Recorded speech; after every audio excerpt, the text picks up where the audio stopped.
La quietud que se instala sobre el palacio apostólico pasadas las 9 de la noche no es el vacío del abandono, sino el silencio ensayado de una estructura diseñada para no revelar jamás el pánico.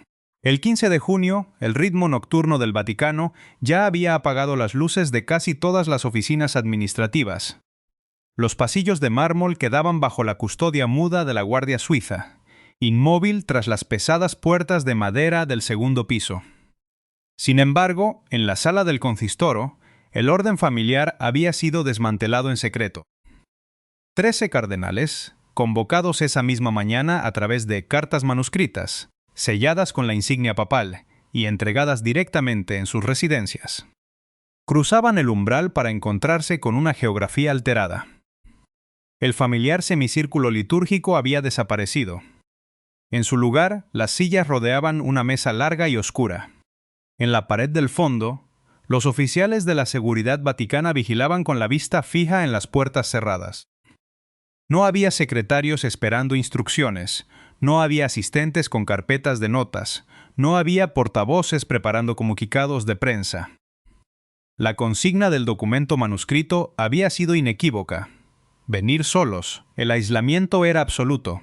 Un aviso envuelto en el más estricto protocolo romano, donde la ausencia de ceremonia comunica mucho más que la ceremonia misma. Cardenales de dilatada trayectoria dentro de la maquinaria de la Santa Sede. Fernández, Parolín, Grech, Hollerich, Tagle, Gracias, Ambongo, Rouco Varela, ocupaban sus puestos calculando en voz baja el motivo de aquel aislamiento.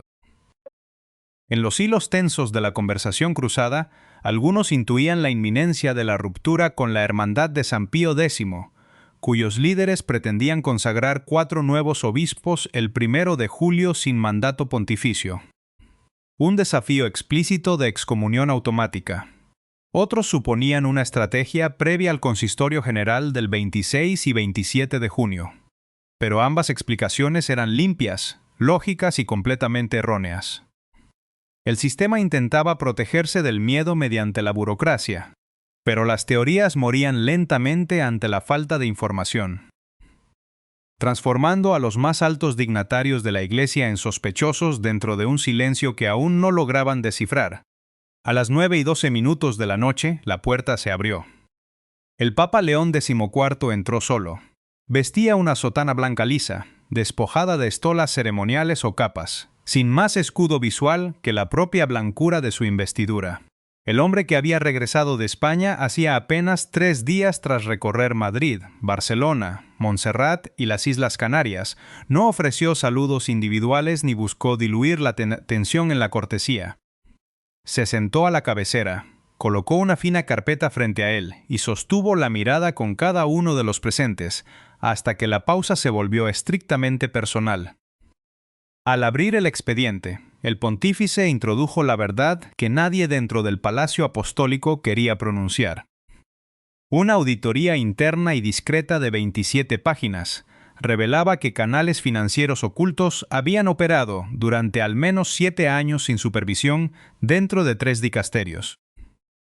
Fondos destinados a misiones caritativas en el África subsahariana, donaciones de católicos comunes para mitigar el dolor de los vulnerables, habían sido desviados sistemáticamente hacia cuentas privadas en Luxemburgo y Malta, o utilizados para financiar transacciones inmobiliarias ajenas a la Iglesia.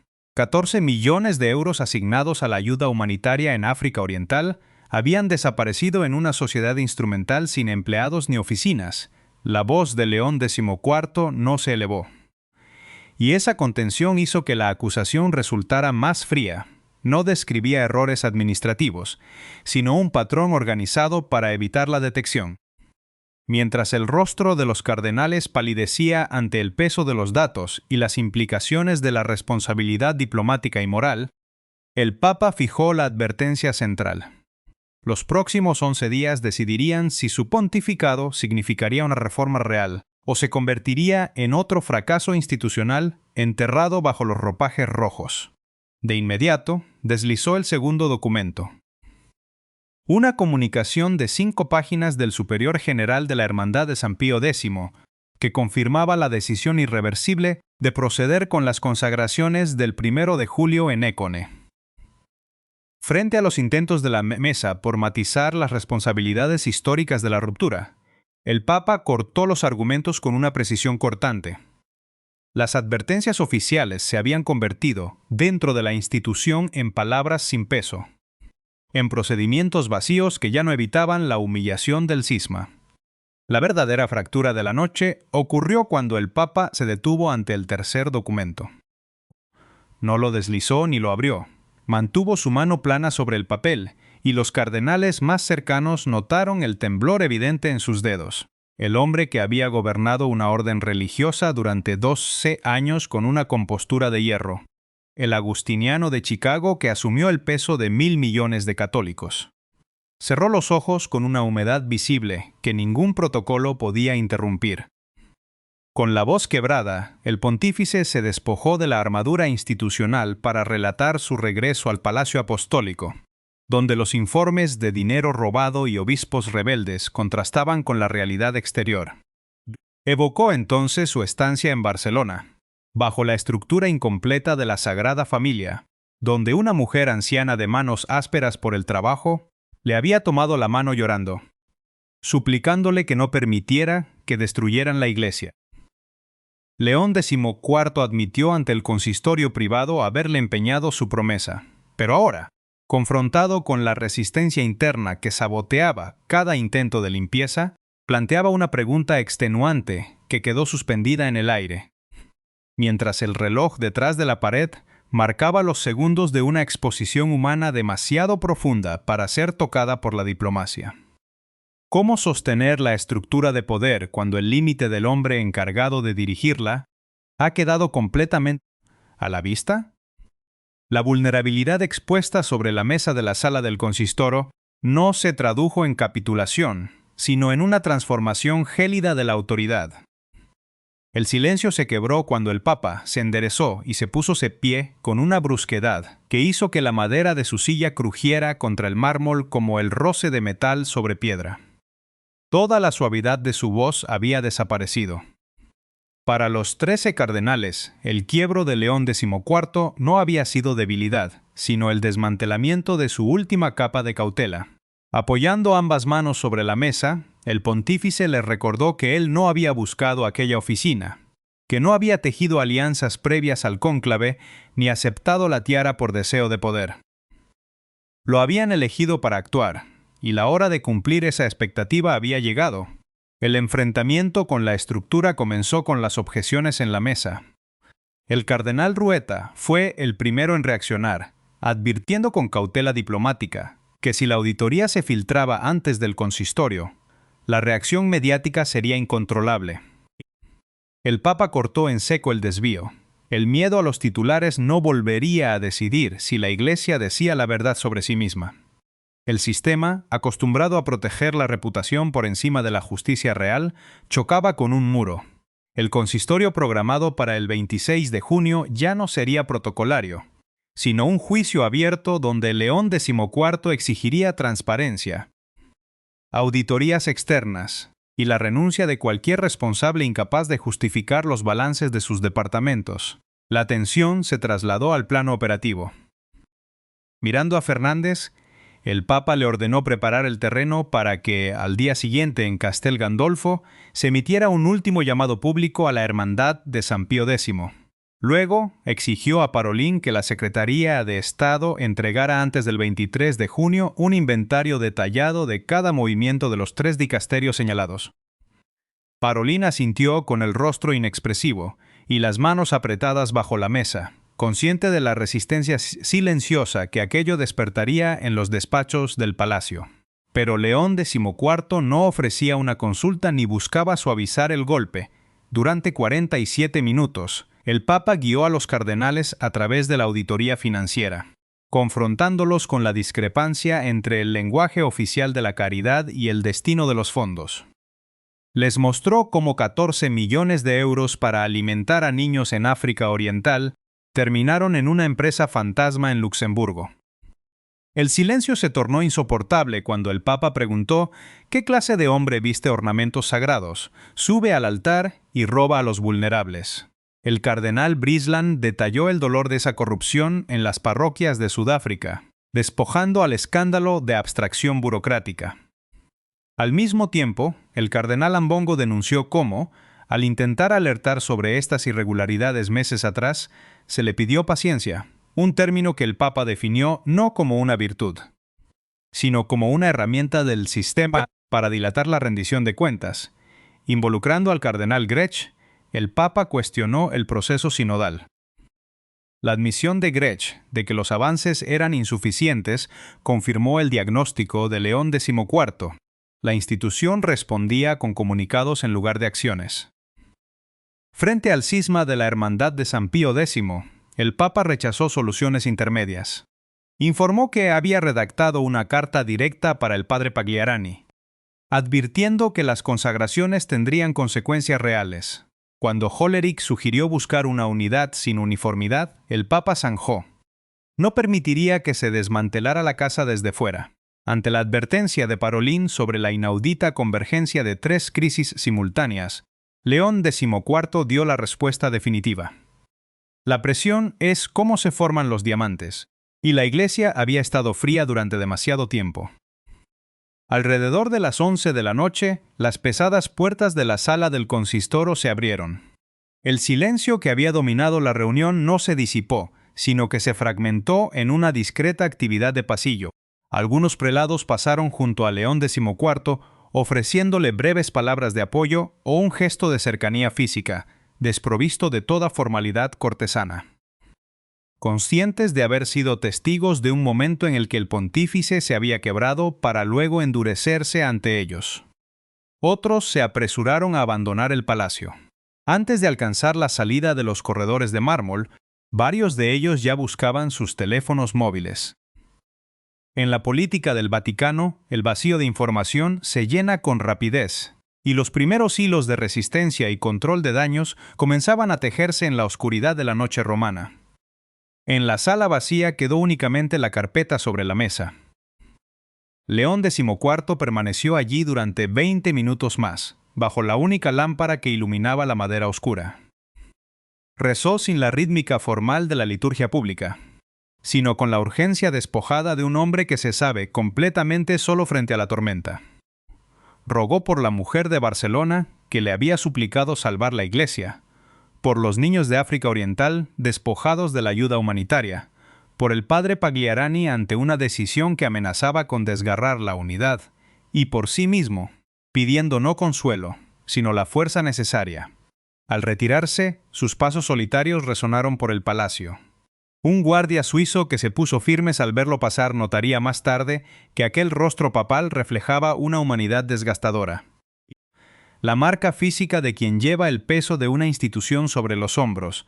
La resistencia del sistema Istema no tardó en manifestarse al día siguiente, el 16 de junio.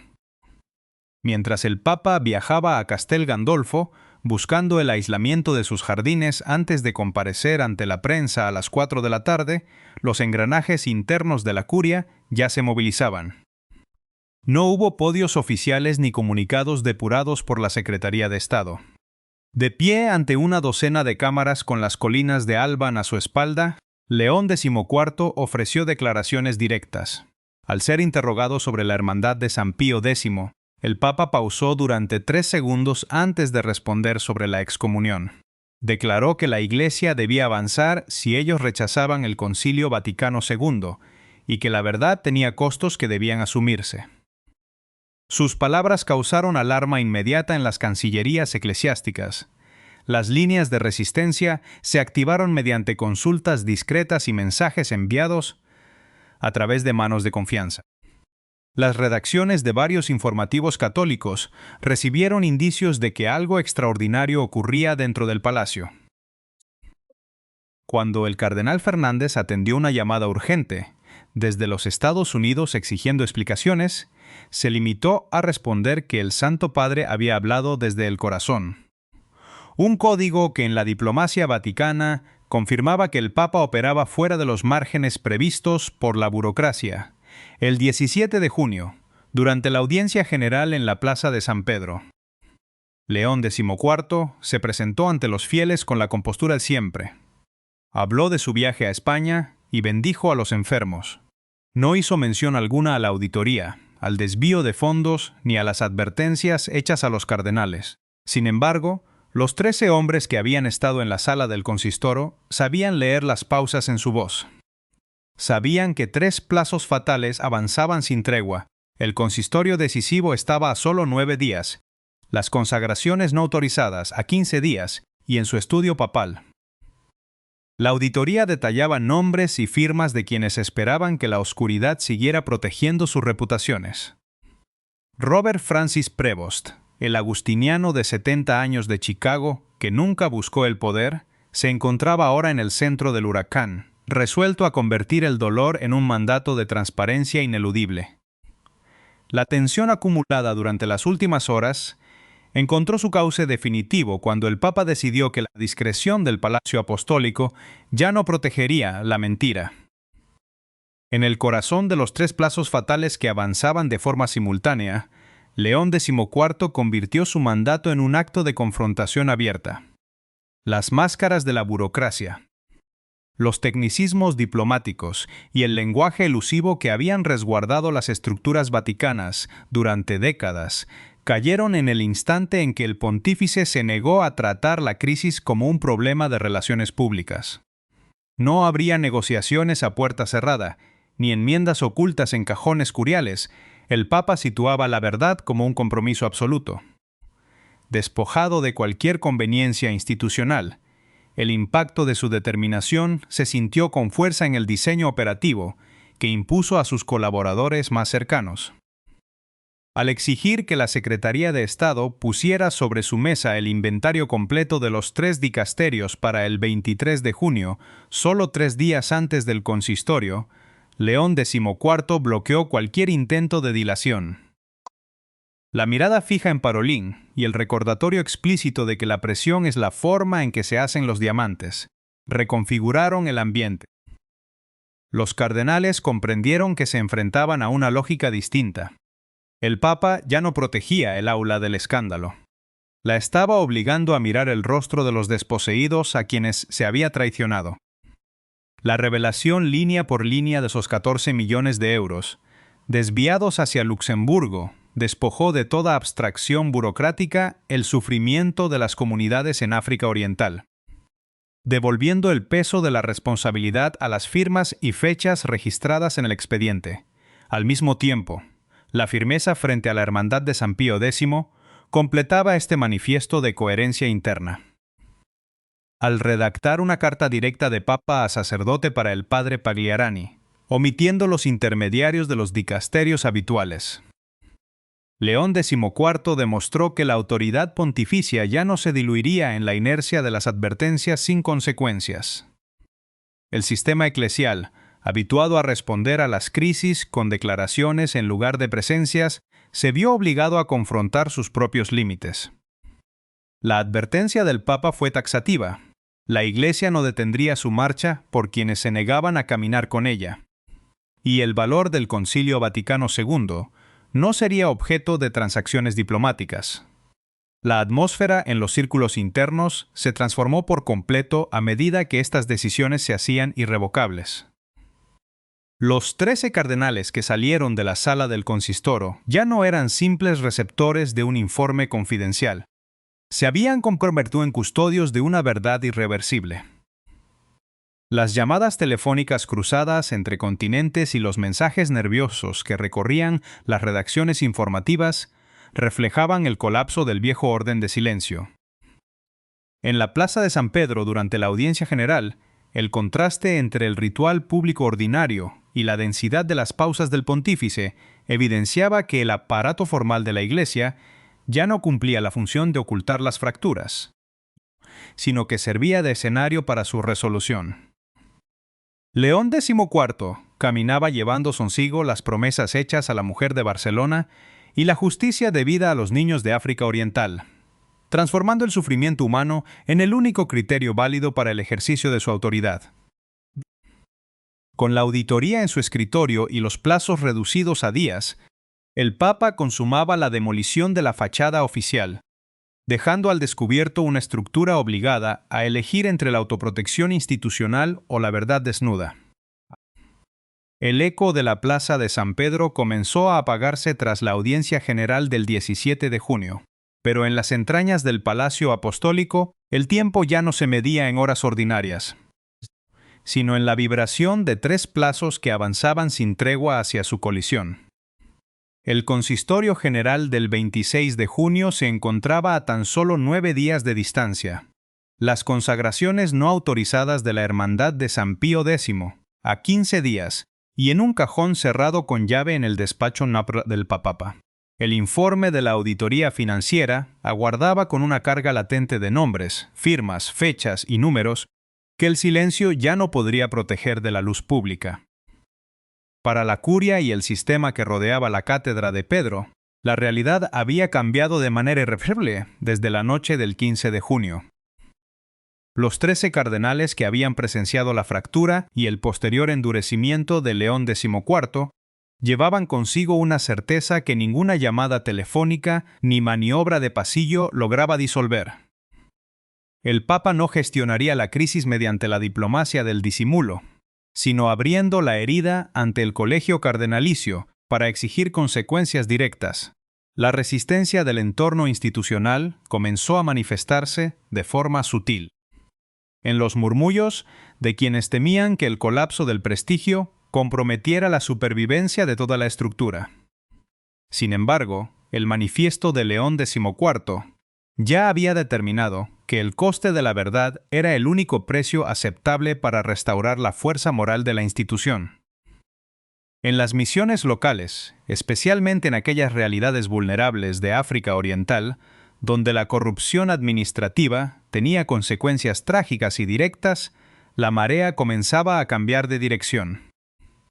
Los 14 millones de euros que debían alimentar a niños, edificar clínicas y garantizar el suministro de agua limpia, y que habían sido desviados sistemáticamente hacia una sociedad fantasma en Luxemburgo, dejaban de ser una cifra fría en un balance contable oculto. Al comprometer a la Secretaría de Estado a entregar el inventario detallado antes del 23 de junio, el pontífice situaba el destino de cada céntimo robado en el centro del juicio público, transformando el sufrimiento de los desposeídos en la prioridad absoluta de la reforma de la Iglesia. La figura del padre Pagliarani y la Hermandad de San Pío X también se encontraban ante el límite de su propia lógica de ruptura. El Papa había dejado en claro que su disposición al diálogo no era indiferencia ni debilidad, y que las consagraciones del 1 de julio en Econ no recibirían más advertencias verbales, sino consecuencias concretas y reales.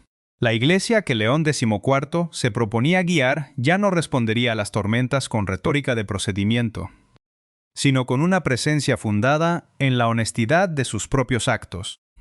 El antiguo agustiniano de 70 años de Chicago, que había liderado una orden religiosa durante 12 años con una serenidad que muchos confundieron con pasividad, demostraba que su fortaleza residía precisamente en el silencio anterior a la tormenta.